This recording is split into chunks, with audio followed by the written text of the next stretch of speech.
ప్రభు అయిన యేసుక్రీస్తు నామములో అందరికి వందనాలు. దేవుని సిద్ధాంతం గురించి మనం నేర్చుకుంటున్నాం. ఇది రెండవ భాగము.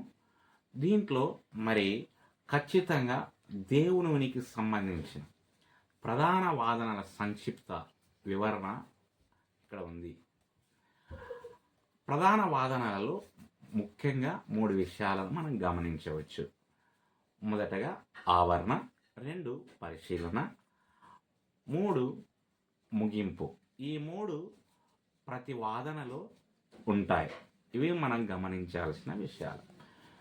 మొదటి వాదనగా మనము కాస్మోలాజికల్ ఆర్గ్యుమెంట్. ఆవరణ, ఉనికిలో ఉన్న ప్రతిదానికి ఒక కారణము ఉంటుంది. పరిశీలన, విశ్వం ఉనికిలో ఉంది. ముగింపు, కాబట్టి విశ్వానికి ఒక కారణం ఉండాలి, అది దేవుడని వాదించబడింది. ఈ వాదన విశ్వం యొక్క ఉనికిని వివరించడానికి మొదట కారణము లేదా అవసరమైన జీవి యొక్క ఆవశ్యకతపై దృష్టి పెడుతుంది. రెండవ వాదన టెలియోలాజికల్ ఆర్గ్యుమెంట్, డిజైన్ నుండి వాదన. దీంట్లో ఆవరణ విశ్వం సంక్లిష్టమైన క్రమాన్ని మరియు చక్కటి ట్యూనింగ్స్ని ప్రదర్శిస్తుంది. పరిశీలన జీవితానికి అవసరమైన ఖచ్చితమైన పరిస్థితులు తెలివైన డిజైనర్ని సూచిస్తాయి. ముగింపు, కాబట్టి విశ్వం యొక్క సంక్లిష్టత మరియు క్రమం దేవుడిగా గుర్తించబడిన తెలివైన డిజైనర్ యొక్క ఉనికి ద్వారా ఉత్తమంగా వివరించబడ్డాయి. మూడవదిగా ఆంటోలాజికల్ ఆర్గ్యుమెంట్. దీంట్లో ఆవరణ దేవుడు ఒక జీవిగా నిర్వచించబడ్డాడు, దానికంటే గొప్పది ఏది ఊహించబడదు. పరిశీలన మనస్సులో మాత్రమే ఉన్నదానికంటే వాస్తవంలో ఉన్న జీవి గొప్పది.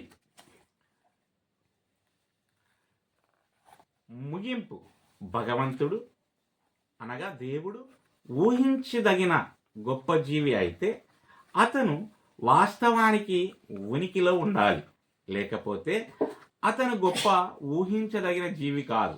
కాబట్టి దేవుడు ఉనికిలో ఉండాలి. నాలుగవదిగా నైతిక వాదన.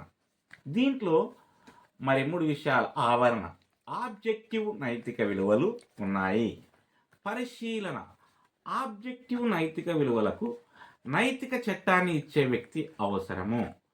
తీర్మానం, కాబట్టి ఆబ్జెక్టివ్ నైతిక విలువల ఉనికికి ఉత్తమమైన వివరణ నైతిక చట్టాన్ని ఇచ్చే వ్యక్తిగా దేవుని ఉనికి.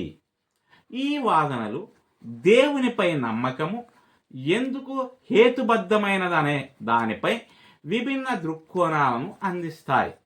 ప్రతి ఒక్కటి మానవానుభవము మరియు పరిశీలన యొక్క విభిన్న కోణాలపై ఆధారపడి ఉంటుంది. దేవుడు ఈ మాటలను దీవించునుగాక. ఆమేన్.